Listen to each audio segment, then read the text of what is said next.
नमः पार्वती पतये हर हर महादेव।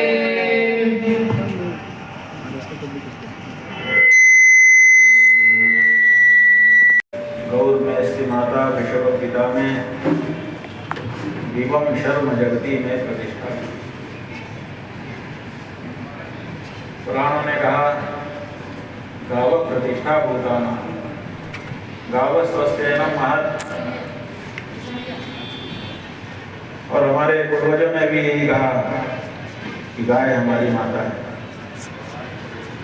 माने वेदों से लेकर आज तक अगर भारतीय संस्कृति में गाय के बारे में कोई शब्द निकला है तो माता शब्द उसका केंद्र है।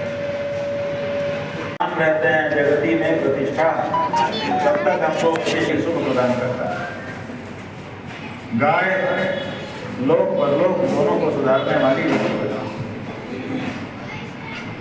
ये हमारी प्रतिष्ठा है।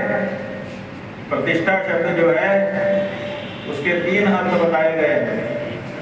प्रतिष्ठा का मतलब है दृढ़ता से किसी एक जगह पर बैठ जाना। प्रतिष्ठा का मतलब है सम्मान की प्राप्ति करना, और प्रतिष्ठा का मतलब है फिर अपनी कक्षा से नीचे न जाना। जैसे हम लोग मंदिर में प्रतिष्ठा करते हैं मूर्ति, कहते हैं मूर्ति की प्रतिष्ठा करने वाले। उसमें होता क्या है, वो जो मूर्ति होती है पहले वो उचित नहीं होती है। जब हम उसको एक चबूतरे पर विराजमान कर देते हैं तो वहाँ पर वो, और गवे में औषधीय गुण नहीं है। और ये बात धर्मशास्त्र भी कहता है, और धर्मशास्त्र के साथ साथ आज के वैज्ञानिक भी कह रहे हैं। आज के वैज्ञानिक कह रहे हैं कि 2 तरह की गाय है पूरे विश्व में। एक है हॉर्स इंडिकस और दूसरी है हॉर्स टॉरस। अगर आप इंटरनेट में ये शब्द डाल करके खोजेंगे तो सब विवरण निकल आएगा। जो हॉर्स इंडिकस है वो हमारे देश की वेद लक्षणा गाय है, और जो हॉर्स टॉरस है वो गाय जैसी है लेकिन गाय नहीं है। गाय जैसी है, गाय नहीं है। क्यों? क्योंकि उसमें गाय के साथ साथ जंगली सुअर का अंश मिलाया गया है। और क्यों मिलाया गया है? क्योंकि सुअर में दूध बहुत होता है।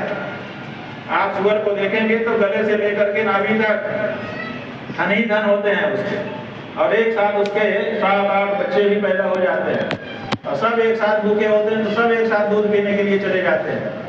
एक टंकी में जैसे 8-10 नल लगा दो और सब खोल दो तो टंकी की क्या हालत होती होगी। उसमें खूब पानी होना चाहिए तभी सब नल चलेंगे, नहीं तो नहीं चल पाएंगे। ऐसी परिस्थिति में सुअर के बच्चे सब इकट्ठा होकर के लाइन लगा के एक लाइन इधर एक लाइन इधर पीने लगते हैं, फिर भी सबका पेट भर जाता है। कोई भी बगल वाली छीमे में नहीं जाता है, बगल वाले स्तन में नहीं जाता है, क्योंकि उसी में से उसको दूध मिलता रहता है। तो सुअर में दूध बहुत होता है। वैज्ञानिकों ने देखा कि सुअर में दूध बहुत है। पोप ने हमको 2 नंबर भेजे कि भारत में ये हमारे 2 लोग हैं, आप इनसे बात करिए। खाना धर्म का अनिवार्य नहीं है। इसका मतलब है कि उनकी तरफ से भी कोई मनाही नहीं है। जब मुसलमान नहीं रोक रहा है, जब ईसाई नहीं रोक रहा है, जब बौद्ध नहीं रोक रहा है, बुद्ध भगवान यहाँ पर किसी समय बौद्धों का बोलबाला था बिहार में, जगह जगह बिहार था। तभी तुर्की लोग आए तो उन्होंने देखा तो इस क्षेत्र का नाम बिहार रख दिया। सुरक्षा का पुण्य प्राप्त करना है, वही लोग हाथ उठाएंगे। हाथ उठा लीजिए जिसके जिसके मन में भावना हो। बोलिए मैं अपना अपना नाम बोलिए।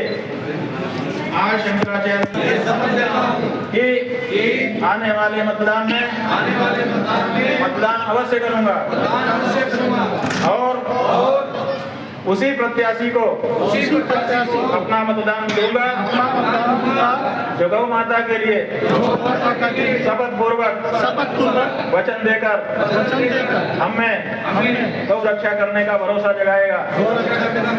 अभी तक भूल चूक से गौ हत्या का समर्थन करने वाले दलों को मतदान करने के कारण जो पाप मेरे माथे चढ़ गया है इसको कृपा करके उतारें और गौ रक्षा का पुण्य हमें प्रदान करें, इससे हमारा जीवन सुखी हो, समृद्ध हो और हमारे जीवन में शांति आए।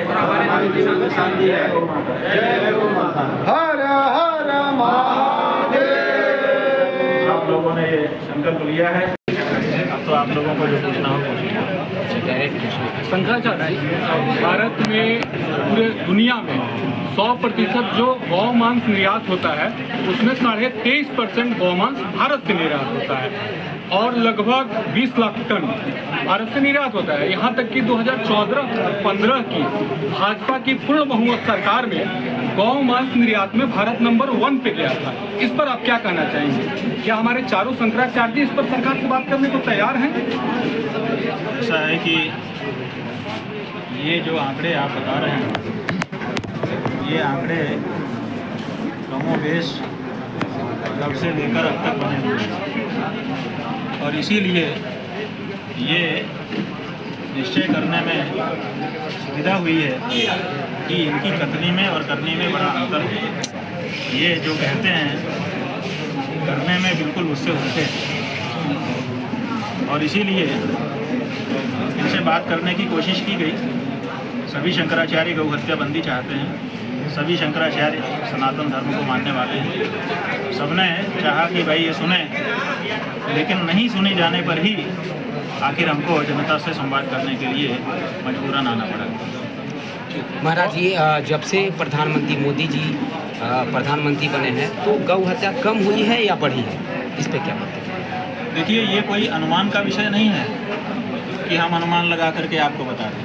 ये तो आंकड़ा सार्वजनिक क्षेत्र में सबके लिए सुलभ है कि निरंतर इनके आने के बाद से देखिए 26 मई 2014 ईस्वी को इन्होंने शपथ ग्रहण किया था और 6 जून को सबसे पहला प्रधानमंत्री कार्यालय से जो आदेश पास हुआ था, आप पत्रकारों के माध्यम से ही हमने जाना था, वो था कत्ल खानों को आधुनिक बनाने के लिए सब्सिडी दिए जाने वाला आदेश। तो सबसे पहला काम इन्होंने वही किया। पीएम मोदी के संसदीय क्षेत्र वाराणसी में आपके साथ अगर कोई पार्टी नहीं आएगी कि हम गौ भक्त हैं, हम गौ रक्षा करेंगे, तो आखिर वो किसको वोट देंगे? तो किसी न किसी को तो खड़ा होना पड़ेगा। तो गौ भक्तों में से ही किसी को प्रत्याशी बन करके वो गाय का वोट लेना पड़ेगा, ताकि वो गाय का वोट भी गिना जाए। इतने लोगों ने गाय के लिए वोट किया, शुरुआत हो गाय के वोट की इस देश में, इसके लिए जरूरी है। क्या शासन को संस्कृति पर आधारित होना चाहिए? क्यों नहीं होना चाहिए? आखिर संस्कृति ही तो राष्ट्र होती है। राष्ट्र क्या होता है? जमीन राष्ट्र होती है कि उस पर रहने वाले पशु राष्ट्र होते हैं, कि उसके ऊपर रहने वाले मनुष्य राष्ट्र होते हैं? राष्ट्र, वहाँ की संस्कृति ही राष्ट्र होती है। तो संस्कृति की रक्षा अगर नहीं करेगा तो फिर काहे की रक्षा करेगा? देवताओं राष्ट्रवाद है क्या? देवताओं और संतों के अपमान के लिए सरकार को क्या किया जाना चाहिए?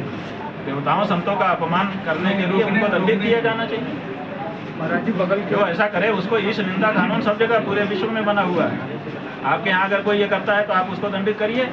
जो भी पवित्र, जो भारत के झंडे को अपमानित करने का जो दंड है, वही यहाँ के देवता को और संतों के अपमान करने वाले का दंड है, निर्धारित करिए। एक लास्ट सवाल जो है कि लास्ट सवाल एक है, राजनीति सवाल है।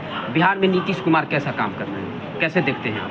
बात यह है कि नीतीश कुमार ने 20 साल से ज़्यादा समय तक राज किया, अच्छा राज किया, लेकिन अब वो वृद्ध हो गए, तो अब उनको सक्रिय राजनीति से हटना चाहिए, जवानों के लिए रास्ता देना चाहिए, ऐसा हमारा मत है।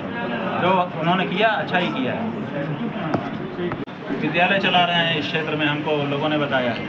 सवाल यह है कि उनके विद्यालयों में पढ़ कौन रहा है? आपके हिंदुओं के बच्चे पढ़ रहे हैं, तो आप हिंदू हो करके हिंदू धर्म के विरोध करने वाले जो लोग हैं उन्हीं के विद्यालय में क्यों अपने बच्चे को पढ़ा रहे हो? इसलिए आपको ये सोचना होगा कि हम अपने बच्चे को योग्य बनाएं, लेकिन अपने बच्चे को योग्य बना करके ऐसा ना कर दें कि हमारा बच्चा हमारी ही धर्म, हमारी ही संस्कृति, हमारी ही मर्यादा के विरुद्ध हो जाए आगे चलकर। ऐसे हिंदुओं जो अपने बच्चे को वहाँ भेजते हैं, उन्हीं हिंदुओं से हम कह रहे हैं कि आपको ये भी सोचना है कि आपका लड़का योग्य हो, लेकिन आपके परंपराओं का दुश्मन न बन जाए आगे चलकर।